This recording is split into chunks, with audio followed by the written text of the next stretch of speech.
Pasamos a la esclerosis sistémica. La esclerosis sistémica es una enfermedad difusa de tejido conectivo y como tal va a tener el factor reumatoide positivo y el ANA positivo. Como característica clínica articular va a tener una artritis o poliartritis, en realidad un síndrome de poliartritis crónica simétrica. Pero, ¿qué es lo más característico de esta enfermedad? ¿Sí? Es la esclerosis, ¿sí? La esclerosis. Entonces, es una EDTC que su característica principal va a ser esclerosis. Lo más evidente es en piel, pero también hay acúmulo de colágeno en los órganos internos, como lo vamos a ver. Es más frecuente en mujeres, en una proporción de 5 a 9 frente a un hombre, ¿sí? Y la etiopatogenia en realidad es desconocida, pero existen factores ambientales, como en todo en inmunología, como se pueden haber dado cuenta, que hacen que se desencadene la parte inflamatoria. En este caso, hay factores ambientales, infecciones, por ejemplo, el virus Epstein-Barr, no infecciosas, por ejemplo, los rayos ultravioleta, la exposición al sílice, y la susceptibilidad genética, en este caso, el HLA D1, D3 y D5 que tienen predisposición genética para hacer esclerosis sistémica. Cuando se manifiesta, dado al factor ambiental, lo que se produce es una lesión endotelial vascular, ¿ya? Que va a hacer que la inmunidad celular se active con la activación de las citoquinas y la liberación de mediadores celulares. Estos mediadores celulares lo que va a hacer es que los fibroblastos se proliferen, y como función importante de los fibroblastos es que sinteticen colágeno, y esta síntesis de colágeno, como va a ser de manera excesiva, se va a acumular a nivel de los tejidos. Es así que en la esclerosis sistémica vamos a tener tres componentes: un componente de autoinmunidad, que su marcador va a ser el ANA positivo, y ya pidiendo y siendo un poco más exquisitos, le vamos a pedir el perfil ENA, y sus marcadores específicos van a ser el anticentrómero y el anti-SCL70, o su otro nombre es el topoisomerasa 1. Ya, entonces, cualquiera de estos dos, si yo quiero ser más específica. Entonces, tenemos un componente de autoinmunidad. Tenemos otro componente vascular. ¿Por qué decimos que tienen componente vascular? Porque una característica principal clínica de la esclerosis sistémica es que tu paciente presente fenómeno de Raynaud. El fenómeno de Raynaud se caracteriza por cambio de coloración y cambio de temperatura en las manos, de caliente a frío, ¿sí? Generalmente fríos, en las zonas distales del cuerpo, en las manos, en los pies, en las orejas, en la lengua, en la nariz, ¿sí? ¿Debido a qué? A la exposición al frío, al agua fría o a ambientes fríos, ¿sí? Va a haber vasoconstricción inicialmente, que va a colorear la mano sumamente pálida. Luego va a haber un periodo de cianosis y un periodo de vasodilatación en la cual la mano va a estar totalmente eritematosa. Ahora, independientemente de esta clínica, tu paciente va a tener otro compromiso vascular, va a presentar hipertensión pulmonar y en algunas ocasiones, en casos graves, crisis renal. Ahora, la característica principal de la esclerosis es justamente esto: el acúmulo de colágeno en los tejidos. Lo más evidente va a ser en la piel, ¿sí? El rostro es lo primero que miramos en las pacientes.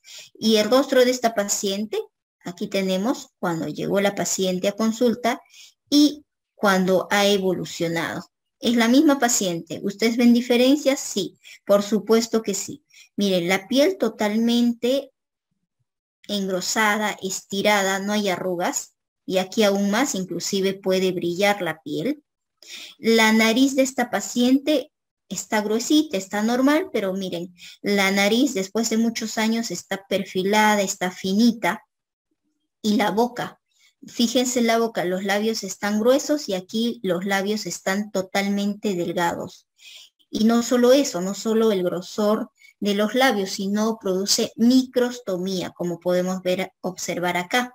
Tú le pides a la paciente que abra la boca y la apertura bucal va a ser menos de 5 centímetros o dependiendo del tamaño, ¿no?, de las pacientes, menos de 2 traveses de dedo cuando apertura la boca, ¿sí? Entonces, recuerden que su característica principal clínica de la esclerosis sistémica, como su mismo nombre lo dice, es la esclerosis en la piel, que es lo más evidente, y el fenómeno de Raynaud. Decimos que cuando ustedes observan un fenómeno de Raynaud, sí o sí tienen que descartar esclerosis sistémica, porque el 99.9% de las pacientes con esclerosis tiene fenómeno de Raynaud. Es su estigma reumático para esta enfermedad. Ahora, existen diferentes tipos. Hay una esclerosis sistémica variedad cutánea limitada y hay una esclerosis sistémica variedad cutánea difusa. La esclerosis sistémica limitada existe de 3 tipos. Esta esclerosis sistémica sin esclerosis, ¿cómo es eso, doctor? Sin esclerosis, si su mismo nombre lo dice, esclerosis. No es evidente, como yo les decía, la esclerosis en piel no va a ser evidente, va a ser ausente, pero toda la clínica de esclerosis sistémica va a tenerla. Va a tener compromiso pulmonar, compromiso renal, compromiso cardíaco, compromiso gastrointestinal, que es muy frecuente, va a tener los marcadores, ¿sí? El anticentrómero, ¿sí? Pero externamente la piel va a estar absolutamente bien. Ahora, otro tipo, el tipo 1 de la limitada, va a ser esclerosis, pero solo de zonas distales, de pies, manos y cara. Y lo otro, la limitada un poco más avanzada, que es la limitada tipo 2, que llega hasta codos y hasta rodillas, el compromiso cutáneo. Y la difusa, que abarca todo el cuerpo, incluyendo el tórax. Eso es su característica principal. ¿Sí? Ahora, ¿existen marcadores específicos para cada uno de ellos? Sí, por supuesto que existen marcadores específicos, que lo vamos a ver enseguida. Ahora, entonces, quiero que vayan captando cómo es una paciente con esclerosis sistémica, básicamente la piel totalmente indurada. Si esa induración va a ser en manos, lo que van a ver es esto, esta imagen de acá, ¿sí? La mano totalmente flexionada porque ya la piel está totalmente tirante, inclusive hay atrofia de interóseos, como se pueden dar cuenta. Esto es ya la fase fibrótica de la esclerosis sistémica. También hay compromiso pulmonar y cardíaco. En el compromiso cardíaco lo que ustedes van a ver son arritmias. También miocardiopatías, pero lo más frecuente es arritmias. ¿Por qué? Porque el colágeno también se va a acumular en las fibras musculares. Y en el compromiso pulmonar va a dar EPIT, enfermedad pulmonar intersticial. Y esta imagen aquí que les he colocado, esta imagen básicamente es una capilaroscopía, imágenes capilaroscópicas. ¿Por qué les he colocado esa imagen? Porque nosotros necesitamos hacer el diagnóstico temprano de esclerosis sistémica. No necesitamos hacer el diagnóstico en esta fase, ¿sí? Porque cualquier médico no especialista lo haría probablemente ya viendo esta fase, ¿no? Tenemos que hacerlo en estadios tempranos. ¿Cuándo nos damos cuenta que nuestro paciente está en estadios tempranos? Aquí. Fíjense en esta imagen. Tu paciente con esclerosis sistémica inicialmente va a tener edema de manos, edema de pies, ¿sí? De miembros inferiores. Ya, solo edema, no va a haber induración de piel, ¿sí? Y aparte va a tener el fenómeno de Raynaud. Entonces, edema de manos, fenómeno de Raynaud, le pides ANA positivo porque vas a sospecharlo. y le pides una capilaroscopía. La capilaroscopía, lo normal es que ustedes vean el lecho unguial. La capilaroscopía se hace en la base de la uña. Esto es la uña, ¿sí? Este es el dedo. En el lecho unguial, aquí llegan los capilares, entran y salen, llegan y regresan y son en paralelo. Esto lo vemos mediante el capiloroscopio, que es un microscopio de alta magnitud, y observamos estas imágenes, ¿sí? Los capilares inicialmente en paralelo, ¿sí? Y aquí vemos estos bucles, son dilataciones capilares que son patológicas, ¿sí? Y aquí existen estadios. Esto es un estadio temprano en la que hay megacapilares. Esto es un estadio activo en la que ya estos megacapilares se han roto, se han distendido y se han roto. Hay hemorragias, ¿sí? Y existe un estadio tardío en la capiloroscopía que hay neovascularización. Lo que es el patrón en paralelo se ha perdido. Hay una neovascularización. Entonces podemos hallar el diagnóstico temprano de una esclerosis sistémica y evitar todas estas complicaciones. Ahora, el estadio temprano, ustedes se pueden dar cuenta, las manos edematizadas o las manos suculentas, como denominamos, pero esto puede evolucionar en el tiempo cuando el paciente no viene al médico. Baja la inflamación y conforme va pasando el tiempo, el colágeno se va acumulando en la piel y ya, vamos a extenderlo un poquito. En esta imagen podemos observar la mano totalmente esclerosada. Ustedes quizá ahorita mismo podrían pinzarse, ¿no? El dorso de la mano y pueden pellizcarse. Podrían coger la piel y ver que se puede pellizcar. Sin embargo, en este tipo de pacientes, nosotros deseamos hacer lo que es el pellizcamiento, pero no se puede. La piel está totalmente indurada, ¿sí? Entonces, también tenemos un score que se llama el score de Rodnan para ver el grado de elasticidad de la piel o el grado de dureza de la piel, que va de 0 al 51, porque evaluamos 17 áreas y cada uno que va un puntaje, cada una de las áreas de 0 a 3 puntos. Y valoramos. ¿Por qué hacemos este score? Porque tenemos que hacer un score al momento del diagnóstico y después del tratamiento. Porque tenemos que ver si la elasticidad de la piel está disminuyendo.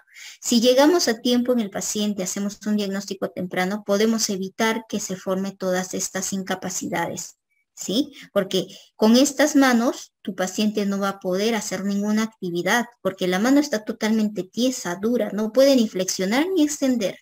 Entonces no va a poder comer, no va a poder hacer ninguna actividad. Entonces tenemos que diagnosticarla a tiempo. Y la fase atrófica, que es ya estadio tardío, está totalmente atrofiado, tanto la piel como el músculo y las manos en flexión. Y la boca en microstomía, la piel totalmente tirante, sin arrugas. Entonces, ¿cómo hacemos el diagnóstico? El diagnóstico es clínico y como se pueden dar cuenta, hacemos bajo los criterios de clasificación de la CR EULAR, que son del 2013. ¿Qué buscamos? Que la esclerosis sea básicamente proximal a metacarpofalángicas. Necesitamos un puntaje de 9. Basta que sea proximal a metacarpofalángicas, es decir, proximal aquí tengo una manito, estas son las metacarpofalángicas, proximal sería para acá. Si yo tengo esclerosis aquí en dorso de mano, en antebrazo, en tórax, suficiente eso para yo hacer el diagnóstico de esclerosis sistémica, puntaje de 9, ¿sí? Pero si no tengo eso, porque generalmente encontramos esclerosis no proximal a metacarpofalángica, sino distal, lo que llamamos esclerodactilia, ¿sí? El puntaje es menos, ¿sí? Entonces, por ejemplo, aquí, esclerosis en dedos, esclerodactilia, ¿sí? O presencia de puffy fingers, dedito en salchicha también, hinchados, ¿no? ¿Sí? Tenemos un puntaje de 2. Si es esclerodactilia, que es distal a metacarpofalángicas, proximal e interfalángicas proximales, tiene un puntaje de 4. Lesiones en la punta de los dedos, ¿sí? Esas lesiones son tipo mordedura de rata, lo denominamos, o pitting, ¿sí? Son unas lesiones tipo cicatriciales induradas en el pulpejo del dedo, que va a tener un puntaje de 3. Y otras lesiones mucho más evidentes son las úlceras digitales, que tienen un puntaje de 2. Otra característica principal es que ustedes, si evalúan bien a la paciente, acá voy a agrandar la cara del paciente, si ustedes le evalúan bien, aquí en el rostro tu paciente tiene telangiectasias. Esas telangiectasias pueden presentarse en cara, en mucosa labial, en lengua, en brazos, ¿sí? Entonces, en frente, ¿sí? Todo eso. Entonces, si tiene telangiectasias, también suma puntos, tiene un puntaje de 2. Alteraciones en la capilaroscopía también tiene un puntaje de 2. La presencia de compromiso pulmonar, ya sea hipertensión pulmonar o EPIT, enfermedad pulmonar intersticial, también tiene puntaje, ¿sí? Y si tienes tomografía, radiografía que te ayuden para hacer el diagnóstico, por supuesto que sí, también te ayuda. Ahora, el fenómeno de Raynaud, que ya dijimos que se presenta en un gran porcentaje de pacientes de esclerosis sistémica, tiene un puntaje de 3. Y los marcadores inmunológicos que nos permiten confirmarla, ¿no? El anticentrómero, que es un marcador de la variedad cutánea limitada, y el antitopoisomerasa 1 o el anti-SSL70 o el anti-RNA polimerasa 3, que son marcadores de la esclerosis sistémica difusa. ¿Sí? Entonces, ¿para qué es importante estos dos marcadores? Para que ustedes, cuando diagnostiquen tempranamente una esclerosis sistémica, digan, tiene edema de manos, edema de pies, fenómeno de Raynaud, todavía no tiene esclerosis, pero sospecho de esclerosis, le saco su ANA, sale positivo. Le pido la capilaroscopía, sale positivo. Entonces, le voy a pedir sus anticuerpos anticentrómero y el anti-SSL70. ¿Por qué es importante? Los dos le piden. Porque si bien es cierto, no tiene manifestaciones que nos digan que si es limitada o difusa, puedo yo predecir. Si me sale anticentrómero, yo diré que va a tener características de la cutánea limitada. Si me sale difusa, el antitopoisomerasa 1 o el anti-RNA polimerasa 3, yo diré que va a tener manifestación clínica de cutánea difusa. Y si es difusa, yo le tengo que dar un tratamiento más agresivo para evitar las complicaciones. Entonces, me sirve como un factor no solo de diagnóstico, sino también predictor en etapas iniciales. Entonces, ¿cómo diferencio una esclerosis sistémica cutánea limitada y una esclerosis sistémica difusa? Por los anticuerpos, ¿sí? Primero, el anticentrómero se presenta hasta en un 80% de la variedad cutánea limitada y el antitopoisomerasa 1 entre el 30 y 40% de la variedad cutánea difusa. Sin embargo, también puede presentar un marcador como es el anticentrómero, que es característico de la limitada, pero en menor porcentaje, menos del 5%. Curso clínico en la limitada, como su mismo nombre lo dice, es limitada, la progresión es lenta. En la difusa, la progresión es sumamente rápida. Dentro del año, tu paciente ya tiene todas estas manifestaciones clínicas. Fenómeno de Raynaud se presenta en el 100% de los pacientes y precede a la fibrosis, ¿ya?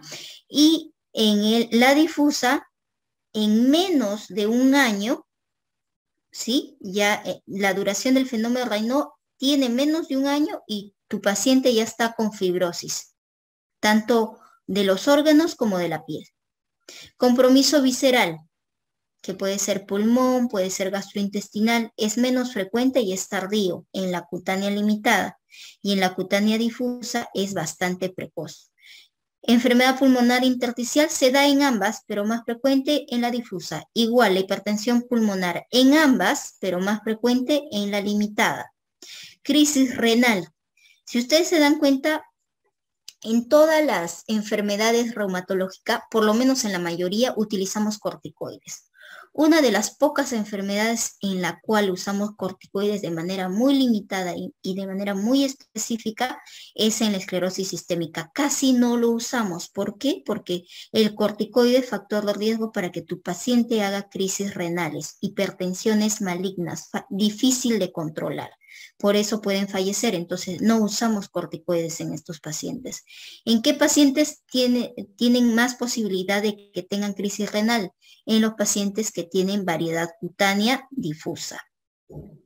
Pedimos la capiloroscopía y tienen características especiales. La limitada se caracteriza porque tiene megaasas y áreas avasculares, y la difusa se caracteriza porque hay megaasas, pero también hay áreas avasculares, pero es en mayor porcentaje, ¿sí?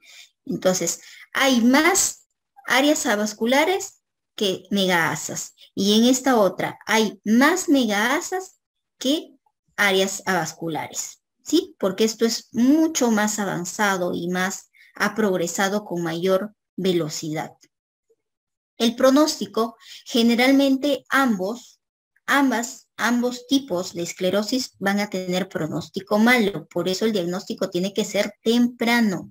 ¿Sí? Entonces, tu paciente va a tener en la limitada, va a fallecer básicamente por hipertensión pulmonar o por complicaciones de necrosis digitales.